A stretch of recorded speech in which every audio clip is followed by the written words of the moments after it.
Hi there and welcome back to the channel. Today we're going to be talking about banking in Portugal in all its glory.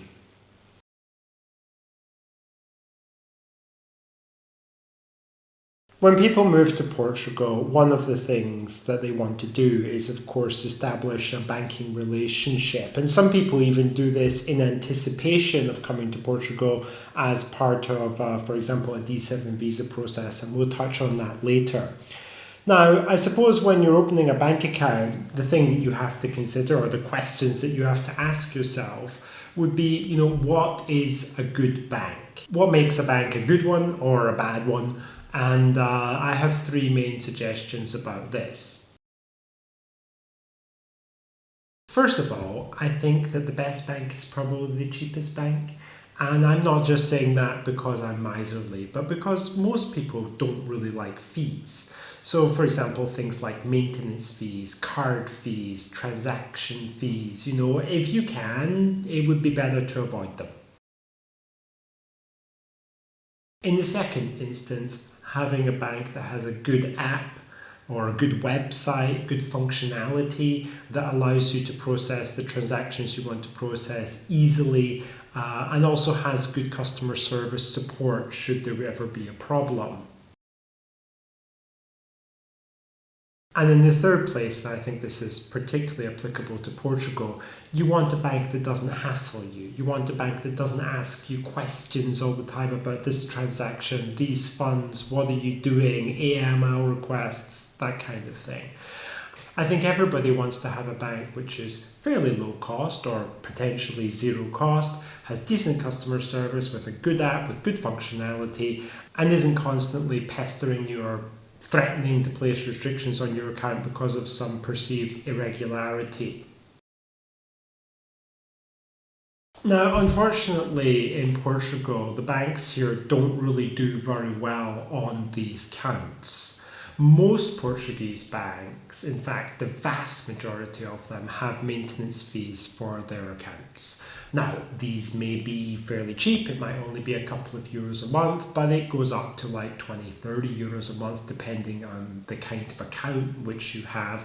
And it does seem, like with many things in Portugal, that foreigners do tend to get pushed into the more expensive products in many cases. For example, I know many people who are banking with Millennium and they've got some kind of premium account which they really don't need, and they are paying like 15, 20 euros per month in maintenance fees as a result of that.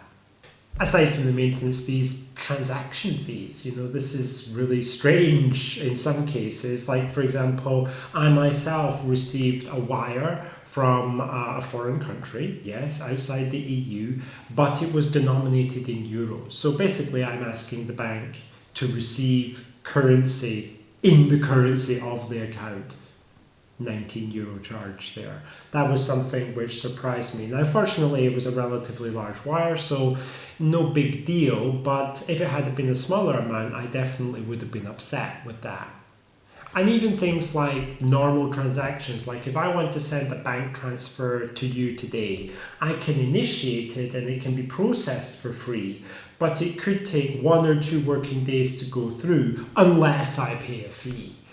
Which is something which I really don't like and isn't a feature of many other banks in other EU countries, which we'll discuss later. And the last thing is customer service support. Now, for many expats, they want that to be in English. Most Portuguese banks do offer that, but the problem is one of competence. Depending on what kind of problem you have, if it's some kind of compliance problem, for example, you've transferred money from overseas, maybe because you sold a house or you've just moved to Portugal, so it's a fairly large sum, you maybe transferred €100,000 or something, almost guaranteed it's going to be a problem for a Portuguese bank. It may be a problem immediately, or it could be a problem 6 months down the line, or maybe 4 or 5 years down the line. You might find yourself having to answer questions about that. And once you fall into the hands of the compliance department, you'll find yourself in a position where things are not very, very friendly, and customer service can't do very much to help you because they don't know. And your problem feels like it's a bit overwhelming and it's not being handled. I think this is a significant weakness of Portuguese banks, and almost every expat that I have spoken to on this issue has had some kind of issue wrapped up in the anti-money laundering scheme of things. It's always that which is cited: anti-money laundering and terrorism financing. In reality, somebody just transferred 20,000 euros from their account in their country of origin to Portugal, and suddenly the alarm bells are ringing. If you do that in other European banks, then usually nothing happens. I've done it frequently. But when you do it in Portugal, it's definitely going to draw attention, and there are going to be a lot of questions. Now, why this is, I don't really know. Maybe it's because Portuguese banks are just super cautious. Probably it's related to the fact that many people in Portugal perhaps don't have a large amount of money in their bank, and it's maybe not that normal here for people to move around larger sums. I really don't know, but if you do move around like 5-figure or certainly 6-figure sums, whether it's the result of a property transaction or a business sale or whatever the cause of it is, if you're moving it in, especially if it's from overseas, almost guaranteed you're going to have issues with it, and you might be asked for extensive documentation, and they may come and ask for it like 6 to 8 years after the event, which can be very, very inconvenient. My neighbour is going through that right now. He's being asked questions about money which was transferred from his country of origin basically 6.5 years ago. So, these are things which Portuguese banks really have to get a handle on, and I don't feel that they have. So in the aspects of customer service, dealing with like the anti-money laundering thing is just terrible here. Fees, maintenance fees, transaction fees, speed of transactions, all of these things, I think Portuguese banks are not doing very well, and really they're not great choices. However, with that said, a Portuguese bank account is essential for immigration purposes, especially for non-EU citizens. If you're an EU citizen, I don't think you really have to worry about it. I went to the Câmara Municipal and registered as an EU citizen here with no problems. No one asked me anything about my financial situation or anything like that. But if you're non-EU, if you're coming from the US or the UK now, or somewhere like that, then yeah, you're going to need to have a Portuguese bank account to be able to show IMA, which is the successor organisation to CEF, another terrible organisation which succeeded an almost as bad organisation. But anyway, you're going to have to show them evidence of funds in a Portuguese bank account. So it's a requirement that you have one, and therefore the question is, if you're going to need to have one, which one is the best, or maybe in Portugal, which one is the least worst.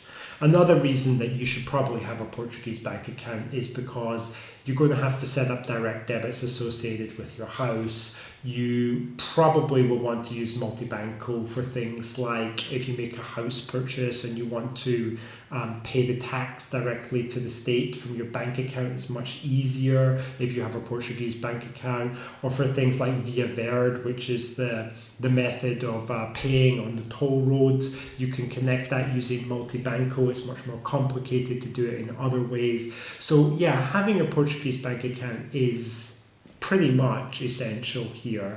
And there are also some shops and hairdressers and places like that I've been to which only take Portuguese issued bank cards. They won't accept credit cards, they won't accept foreign debit cards, they just take the Portuguese ones. So it's another reason why having a Portuguese bank account makes sense. So the best options in my opinion: number one, ActivoBank. Why? Well, they're cheap and they have a great app. Let's give them that. They don't charge you maintenance fees, they don't charge you card fees. Activo is a subsidiary of Millennium, so you can access the Millennium network and ATMs for things like cash deposits and stuff like that you can't do in Activo. And they do speak English very well. The main downsides of going with Activo are that they don't really have an extensive branch network themselves. They're basically concentrated in the major urban centres. Even a fairly large Portuguese city like Coimbra, which is often regarded as the third city in Portugal, only has one Activo branch there. So many cities don't have one. For example, Viseu doesn't have one as far as I know, and many other cities just don't. So if you require like branch face-to-face support, Activo is not very great. And maybe as a consequence of the fact that they have so few branches, their branches are always busy. And if you don't arrive there really early, then you can expect to wait for an hour routinely before you get seen. So that's a downside. Another downside would be that they are part of the Millennium Group, which is a positive because you can access the Millennium branch network. But on the other hand, it's a negative because Millennium are maybe one of the stricter banks when it comes to things like anti-money laundering questions. And, Activo being a subsidiary of Millennium, you get the same kind of stuff inflicted on you as you do if you're a Millennium customer. So it's something that you have to be prepared for. Another alternative is Best Bank or Banco Best. Now, like Activo, they don't have an extensive branch network, but they also don't have a maintenance fee on their account, which is good. With Banco Best, I found the account opening process to be very, very quick in comparison to Activo. I didn't have to wait in a queue, which was fantastic. I think it's one of Portugal's best kept banking secrets, or maybe there just are not a lot of expats that go there. I really don't know. They have an app which is every bit as good as Activo's app. I'm very satisfied with it, and they also have a lot of interesting savings products and investment options for people who are interested in that. Maybe the only downside of Banco Best would be that they do have a card fee from the second year. The first year is free. It's about 17 euros as far as I remember. It's not bad, 1.5 euros per month. I can accept a card fee because you actually are getting something physical from the bank. And even many of the neobanks like Revolut and places like that, N26, they will charge you for card issuance. So it's something that I can accept. I've been with Banco Best for about a year now. I've never had an issue, no AML requests or problems of any kind, so I'm very satisfied with that service. There are other banking options, obviously, in Portugal. Most of them are more expensive banking options where you will have to pay account maintenance fees. For example, Caixa Geral or ActivoBank or various other banks that are available. But those two I would like to highlight as having very good apps, having good English language apps and good English language support, and also being cheap. ActivoBank, I did have some problems with them. Your mileage may vary on that though. There are other low-cost banking options in Portugal. For example, there is Bank Inter, and there is also an app called Moi, which is a Credit Agricole subsidiary. Unfortunately, the cheapest accounts that don't have maintenance fees, and that's kind of what I think a lot of people like to go for here, certainly what I was looking for. I don't like the idea of paying a bank to keep my money. They're only available to basically Portuguese citizens because you need to sign up for them using the digital mobile key, and you need to have a citizen's card. I have the digital mobile key, which is a way of authenticating your identity in Portugal, but it's registered with a passport and that cannot be accepted. I spoke with the Moi customer service about this. I also spoke with Bank Inter about this. They just won't budge on this. Personally, I don't think that it's very reasonable to exclude other nationalities, especially EU citizens, from this kind of account. It may not be 100% legal, but it is what it is. I don't want to fight it. It's not the kind of battle that I think is worth participating in just to open up a bank account. There are other options. I will go with them. Now, if you're currently overseas and you want to open a Portuguese bank account remotely, get your NIF, put some money in it as part of the visa process, like for example for a D7 or something, then let me save you some time. Your only option is to use some kind of agency like, for example, Border.io. I'm not sponsored by them. I have no affiliation with them, but I know that they offer this service. So basically that's your only option. You're going to have to do that at least until you get to Portugal. Unless, of course, you want to come to Portugal to open the account in person, in which case you have other options. For example, you could go to ActivoBank and open a non-resident bank account there. That wouldn't be a barrier. But if you're not in Portugal, and you're not planning on coming here to open up the bank account, then basically Millennium is where you're going to end up. What I would suggest to those people is after they get to Portugal, after they've got their visa and they've arrived, that they transition to one of the cheaper banks as quickly as possible and close the Millennium account, because it would just cost them a lot of money for something they could get far cheaper. I mean, if they move to Activo or they move to Banco Best or something, it would just be basically the same. I don't see any disadvantage of these banks compared to the maybe more traditional players like Millennium, and they just save you a lot of money.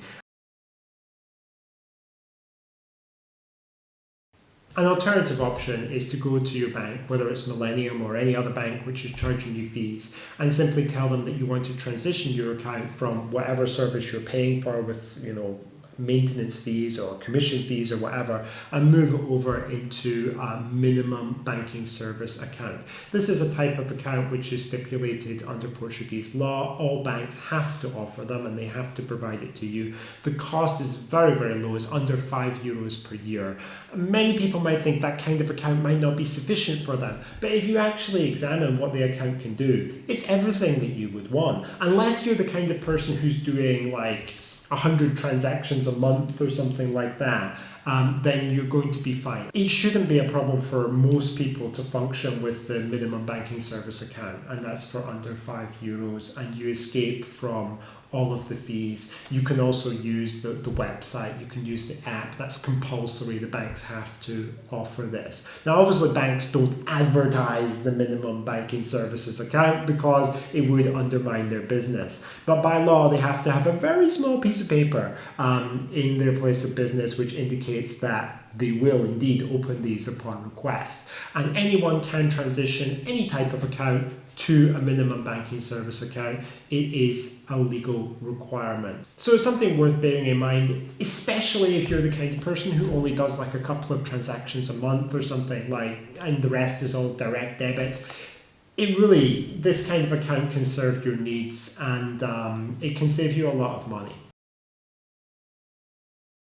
In terms of my personal strategy for banking in Portugal, what I do is I maintain a Portuguese bank account, but I don't use it for very much. I put a minimum quantity of money there, maybe several thousand euros, and I use it for things like direct debits for my utilities, my internet, for occasions where I do have to swipe a Portuguese bank card where they won't accept any other alternatives, which is quite rare, to be honest. And also for multi-banco functionality. Not that I really think multi-banco is all it's cracked up to be. There are some instances, like with the Via Verde device, where you have to register it through multi-banco to pay for it. And that kind of functionality with things like Via Verde, combined with the fact that you probably need a Portuguese bank account for immigration purposes, or at least it's better to have one, kind of makes sense to me. But I would use the Portuguese bank account at a minimum level. I certainly wouldn't transfer like 200,000 euros from a crypto exchange into a Portuguese bank account, because that would be asking for trouble.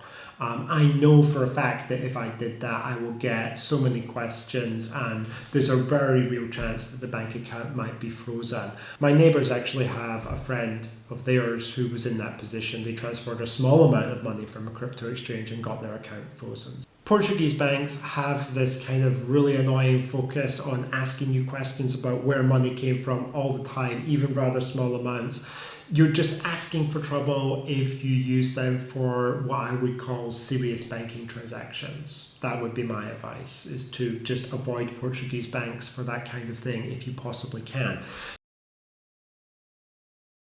So what's the other choice? Well, you maintain your Portuguese bank account for the kind of day-to-day direct debit expenses, so on and so forth, as I outlined previously.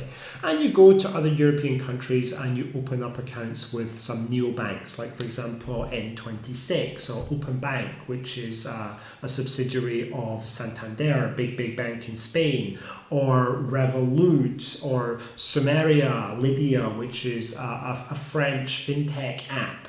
Now, all of these will offer you insurance on your deposits, basically up to 100,000 euros, the same as what you would get in Portugal. They're all stable financial institutions. Many of them offer much better interest rates than what you could find in Portugal. For example, Santander is offering 3.6% on a 6-month deposit account at the moment, which I just recently opened, and it's much better than what you can find in Portugal. So I think broadening your options and opening up several bank accounts in other European countries. None of these banks have any kind of fees for making transactions, for receiving wires, and I've never received any like anti-money laundering, terrorism, financing kind of requests from them. And I have moved significant sums, some of them more significant than I moved in Portugal, to these banks and through these banks without any problems, including interaction with crypto exchanges. So it kind of just shows you the difference. So my basic strategy is for the day-to-day toy banking, I will use the Portuguese bank accounts. But if it's something major like, I sold a house and I want to move the money, I would put it into, like, for example, my N26 German bank account. Or if I'm transacting with a crypto exchange, I'd put it into Revolut. I would never, ever go near a Portuguese bank for a transaction like that, because you're just inviting trouble upon yourself. And there's the very real prospect that you're going to spend weeks and weeks trying to explain these transactions and not being able to reach the people who you need to reach because they're unreachable and they don't communicate. They communicate through others. They don't communicate directly. And it's just a very frustrating experience that I've had, my neighbors have had, many of my friends here have had, and these aren't even people who are involved in cryptocurrency. They're just normal people who did things like sold their house or moved some of their savings to Portugal. Many of them are older. Like currently my neighbor, he's basically 70 years old, and he's being asked these kind of anti-money laundering, terrorism financing questions as well. So my message is, with Portuguese banks, you really have to be careful about this kind of thing. And if you have the choice, and I think you do have the choice, choose another bank in the EU to do most of your major banking from, and hit the avoid key for most of your money when it comes to doing business with Portuguese banks. Because all you're going to get from Portuguese banks typically are high fees, not very good service, and a lot of uncomfortable questions. Alright, well, I hope people found that video about banking helpful. I will include links in the description to some of the banks that I've talked about in case anyone's interested in investigating further and doing their own research about opening accounts in any of these institutions. None of these are affiliate links. I don't do that. Anyway, thank you very much for watching, and I will see you soon in the next video.